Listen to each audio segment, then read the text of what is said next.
თუ კი ცელკი ბავშვი გყავთ და არ აუგრძელოთ სიცელკეს, არამედ თვითონ ჩაერთვებით მის სიცელკეში, ლიდერი გაიზრდება მისგან.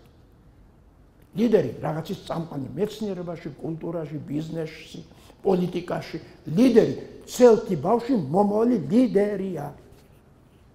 ეს მისი ნიჭია ლიდერობის. რამდენ საუკრძალავ, ნუ ცელკობ, ალბათ ეუბნება რა ვინმე თქვენგანი ბავშვებს და ნუ გეყოფა, ნუ ცელკობ, მასწავლებელი ზაგიძახეთ და გეტყვით, თქვენი შვილი ძალიან ცელკობს. და ძალიან ცელკობს, გაიხარა, მასწავლებელი ძალიან რო ცელკობს, მაგრამ დიდი ლიდერი გამოვა.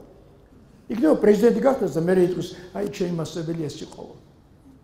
ხო შეიძლება მოხდეს ესეთ რაღაც, ვიღამ და გახდეს პრეზიდენტი, მინისტრი, ბიზნესმენი, მეცნიერი და სხვა ამგვარი. ვინ და გახდეს ამ 40-იან, 60-იან წლებში. ეს თაობა ნელ-ნელა გადაინაცვლებს და ვინ ჩაინაცვლება? და თქვენი შვილები ჩაინაცვლებინა. ეხლა რომ პირველ კლასში არიან და ჯერ ასლები ვერ მოუხაზავთ, ჯერ რაღაცა 2-3-ისთვის ვერ მიუმატებიათ, ეგენი არიან მომავალი ცხოვრების წამყვანი. თუ ამ თვალით უყურებ შვილს, გაზრდი.